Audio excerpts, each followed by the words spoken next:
Bismillahirrahmanirrahim. Assalamualaikum warahmatullahi wabarakatuh. Alhamdulillahirabbil alamin wa bihi nasta'inu ala umuri dunya waddin. Wassalatu wassalamu ala asyrafil anbiya'i wal mursalin wa ala alihi washabihi ajmain. Wa man ittaba'ahum bi ihsanin ila yaumiddin. Masyaallahu kan wa man lam yasha' lam yakun wa la haula wa la quwwata illa billahil aliyyil azim. Qala Allah ta'ala fi kitabihil karim wa biqaulihi yahtadil muhtadun. A'udzu billahi samil alim minasyaitonir rajim min hamzihi wa nafthihi wa nafthihi. Ya ayyuhalladzina amanu taqullaha haqqa tuqatih wa la tamutunna illa wa antum muslimun. Wa qala fi ayatil ukhra wa tazawwadu fa inna khairaz zadi taqwa wa takunu ya ulil albab. Wa qala fi ayatil ukhra hal yanzuruna illa an ta'tiyahumul malaikah aw ya'tiya rabbuka aw ya'tiya ba'du ayati rabbik yauma ya'ti ba'du ayati rabbika la yanfa'u nafsan imanuha lam takun amanat min qablu aw kasabat fi imani khaira qul taziru inna muntazirun. Wa qala Rasulullah SAW wa huwa shadiqul wa'dil amin.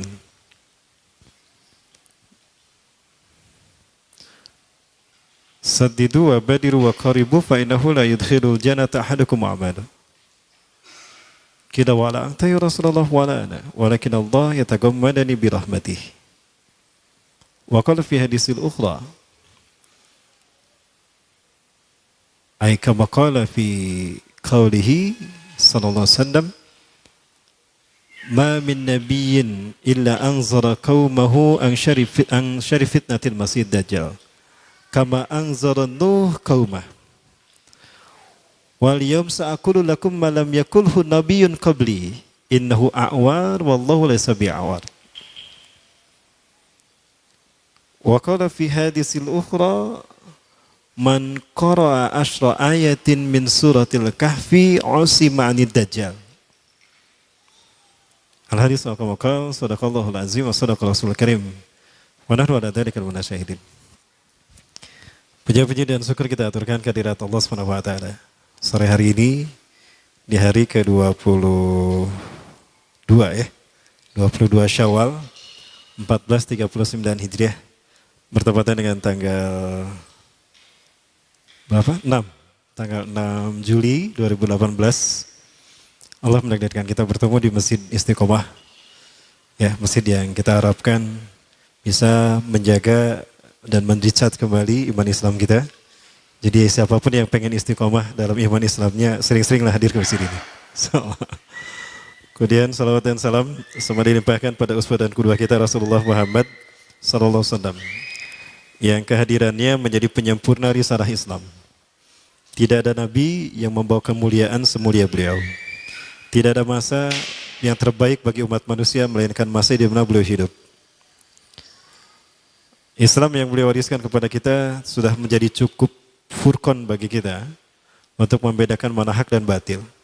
Sekalipun fitnah demi fitnah menghalangi antara kita dengan Allah, menghalangi antara kita dengan jalan Allah, maka insya Allah dengan sunnah Rasulullah SAW semua fitnah itu dapat tertembus.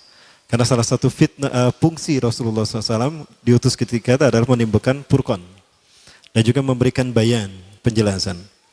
Maka tidak ada yang samar bagi kita sebetulnya apabila kita memandang kehidupan ini dengan kacamata Quran dan Sunnah. Termasuk ketika kita memandang fitnah Dajjal. Ya. Sungguh sering sebetulnya saya dan Ustaz Zulkifli Ali ya, menerangkan tentang Dajjal dan fitnahnya. Termasuk juga di masjid ini. Namun tidak ada masalah kalau kita ungkap kembali untuk mericat kembali bayangan dan ingatan kita terkait dengan fitnah Dajjal. Antara Dajjal dan fitnahnya ini adalah dua hal yang berbeda. Di mana fitnah Dajjal muncul terlebih dahulu. Ya. Adapun fitnah yang terburuk adalah fitnah ketika dia datang. Ya, jadi Dajjal ini akan datang manakala dunia betul-betul hancur karena fitnahnya. Maka di saat manusia putus asa dengan kehidupannya, di saat manusia sudah bingung untuk melangkah, Di saat orang-orang yang beriman nyaris kehilangan imannya, di saat itulah Dajjal datang. Dengan fitnah yang puncaknya, fitnah yang pamungkas. Ya.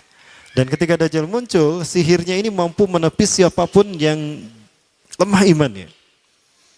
Bahkan siapapun, kata Rasulullah SAW, diperintahkan untuk pergi menghindari Dajjal. Jangan sampai kamu merasa bahwa kamu bisa menghadapinya. Karena siapapun yang terkena fitnah Dajjal di saat kehadirannya, maka dia tidak akan pernah bisa melepaskan diri. Sehingga dia menjadi pengikutnya yang setia, bahkan akan bersama-sama dengan Jadal di neraka. Ya. Memang ada nanti seorang pemuda yang kata Rasulullah SAW akan menghujah Dajjal dengan keimanannya. Namun itu adalah pemuda yang terbaik imannya. Ya, khadisyab imanan yaumaidin. Pemuda yang terbaik imannya pada saat itu. Dan dialah yang akan dibunuh oleh Dajjal. Saya sempat berdoa kepada Allah, mudah-mudahan itu saya. Tapi ternyata bukan ya. Ternyata bukan. Pemuda ini adalah pemuda dari Palestina yang perkiraan akan dibunuh di usia 20 tahun. Hari ini sudah ada dan dia sudah berusia 14 tahun. Dan pemuda inilah yang sedang diburu oleh Israel.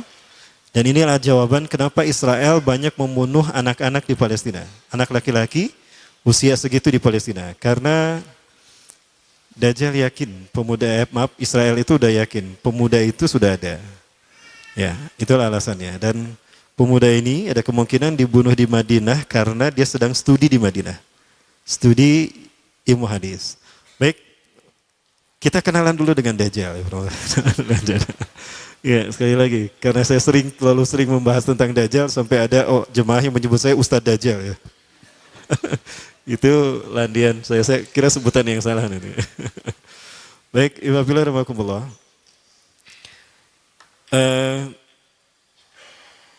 Siapakah Dajjal?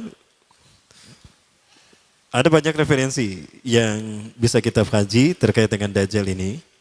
Kalau terkait dengan kitab, saya lebih senang membaca kitab Syarah Muslim karya Syekh Imam An-Nawawi. Dimana di Syarah Sahih Muslim Syekh An-Nawawi ini banyak memberikan penjelasan yang update. Menurut saya cukup relevan dengan fakta kekinian. Ya. Kemudian juga ada kitab-kitab yang lain seperti kitab Nihayatul Alam fil Fitan wal Malahim karya Dr. Amin Muhammad Jamaluddin dari Timur Tengah. Ada juga buku atau kitab Nihayatul Alam karya Profesor Dr. Muhammad bin Abdurrahman Al-Arifi, atau buku yang ini juga, Dajjal akan muncul dari segitiga bermuda. Ini juga bagus menurut saya, walaupun banyak ulama yang mempertentangkan, namun saya tidak serta-merta menisbikan dan melemahkan beliau karena analisanya relevan dengan kekinian. Ya, salah satu dalil terkuat untuk memandang kuat tidak hanya satu nas adalah jika dia terjadi di zaman kita. Fakta sejarah itu yang menguatkan sebuah nas. Ya, baik. Dari semua itu saya coba rangkum menjadi kajian semacam ini. Nah, siapakah Dajjal? Dia lahir di Samirah. Ya, semula saya bingung antara Samirah dan Samara. Antara Samirah dan Samara. Kalau Samara ini ada di Irak. Ini ada Samara yang dekat dengan Baghdad, dia berada di wilayah Irak. Walaupun memang Irak ini termasuk tempat yang Rasul pernah sebutkan akan munculnya tanduk setan. Dan juga termasuk fitnah yang akan datang dari sana. Al-fitnah satakhruju min hahuna. Fitnah akan datang dari arah sana. Rasulullah mengurutnya ke Irak. Nah, Irak yang dimaksudkan apakah Samara, sempat saya kaji juga. Namun pada akhirnya saya berpikir ternyata Samirah ini adalah Palestina. Dan ada dikuatkan di dalam beberapa buku. Salah satunya buku ini. Nah, Dajjal ini lahir di Samirah. Dan dia diberi nama Samiri. Karena lahir di Samirah. Kayak saya lahir di Bandung, Al-Bandungi. Ya. Syekh An-Nawawi Syekh Nawawi ini lahir di Banten, Al-Bantani. Ada Ustadz dari Bogor, Al-Buguri. Ya, seperti itu. Nah, kenapa disebut Samiri? Karena lahir di Samirah. Dia lahir 100 tahun sebelum Nabi Musa diutus. Ya. Dan Allah Subhanahu wa taala memberikan kelebihan kepadanya. Yang pertama, dia diberikan umur panjang. Yungzaru umrah ila yaumis sa'ah. Ila akhir zaman. Ya, dia ditangguhkan ajalnya sampai akhir zaman. Yang kedua, dia memiliki kecerdasan di atas akal jenius rata-rata umat manusia. Jadi sejenius apapun umat manusia yang normal, dia 60 tahun di atasnya. Sehingga penemuan-penemuannya, kecanggihan berpikirnya, ya, kedewasaannya jauh di atas manusia. Rata-rata manusia normal. Ya, kalau kita normal ya insya Allah, berarti dia nggak normal. Yang ketiga, dia memiliki kemampuan sihir yang luar biasa. Apapun sihir yang selama ini kita saksikan, tidak ada yang mampu mengalahkan sihir dia. Ya. Sehingga saking luar biasa sihir yang dia miliki seolah-olah orang mengenalnya selevel dengan Tuhan. Karena apapun yang semestinya menjadi perbuatan Tuhan, Dajjal bisa melakukannya.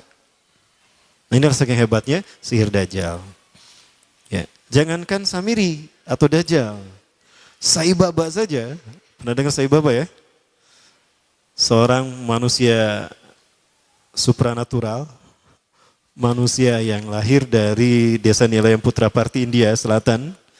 Dia pun memiliki 20 ciri-ciri Dajjal. Apa yang bisa dilakukan Dajjal, 20 diantaranya dia bisa. Ya, itu Sai Baba. Dan tahun 95, Sai Baba pernah menginjakan kakinya di Nusa Tenggara Timur. Saat itu Nusa Tenggara Timur, Indonesia Timur dalam kekeringan, kayak sekarang nih. Kering ya. Ini udah mulai musim kering nih. Saya sedang menghitung hari. Kalau kering seperti ini terjadi 3 tahun, waspada. Karena sebelum Dajjal muncul, akan ada musim kering selama 3 tahun berturut-turut. Apakah ini tahun pertama dari 3 tahun tadi? Wallahu a'lam. Baik. Nah, Sai Baba datang ke Nusa Tenggara Timur, dia menginjakan kakinya 3 kali. Kakinya dihentakkan begitu 3 kali, lalu dia mengatakan kepada air, ya lama, khuruj. Hai air, keluar engkau. Maka air pun keluar. Sampai sekarang. Sampai ada toren besar dibangun untuk menampung air yang dikeluarkan oleh dia. Pada dasarnya ini adalah izin Allah. Namun ini istidrat bagi dia. Nah, diberi nama di tulisan di torennya itu tulisan Sai Baba Water Foundation. Itu tahun 95 tuh. Namun sekarang dia sudah mati. Ya, alhamdulillah. Alhamdulillah, saya bersyukur pada Allah dia sudah mati. Ya, dan dia sedang dipukuli oleh malaikat Zabaniyah di kuburnya. Kamu ya yang ngaku Tuhan, hobuk dipukul tuh sama malaikat Zabaniyah. Baik. Nah, jadi Dajjal bisa melakukan, Samiri ini bisa melakukan apapun yang dia inginkan.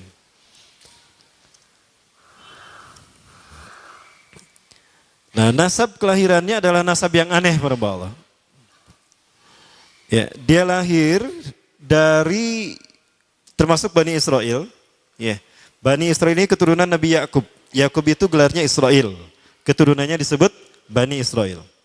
Dari Yehuda. Yehuda ini adalah anak laki-laki dari istri pertama Nabi Yakub alaihissalam. Ya. Teh, Nabi Yakub istrinya berapa teh? Kok nanyanya sama teteh nih? Ya, Kang dengerin Kang. Nabi Yakub istrinya berapa teh? Nabi Yakub istrinya 4. Yang pertama bernama Ya'la. Dari Ya'la ini melahirkan 6 orang. Salah satunya bernama Yehuda dan Lewi. Lewi melahirkan Nabi Musa alaihissalam. Yehuda melahirkan bangsa yang kita kenal Yahudi. Salah satunya Yehuda ini melahirkan generasi yang pada akhirnya melahirkan Samiri. Ya, kalau Rahil istri yang kedua, dan ini istri yang paling dicintai oleh Nabi Yakub, melahirkan 2 anak, Bunyamin dan Nabi Yusuf dan Bunyamin. Yang lainnya juga sama melahirkan 2 anak, Kahit dari Ya'la melahirkan 2 anak, Dam dan Naftali. Ya, anak tertua dari Nabi Yakub dari istri pertama bernama Robin. Ya, apakah Robin Hood? Saya tidak tahu. Yang penting hampir sama namanya Robin. Nah, dari Yehuda inilah lahir Samiri. Nah, ayah dan ibunya, kakek dan nenek Samiri ini adalah para penyembah berhala. Karena Samirah saat itu terkenal penyembah berhala. Nah, ayahnya ini lahir dari proses perzinahan adik dan kakak, incest. Adik dan kakak berzina, lahir ayahnya. Adik dan kakak berzina, lahir ibunya. Jadi ayah dan ibunya ini lahir dari proses yang haram. Dan ketika ibunya menstruasi, disetubuhi sama ayah.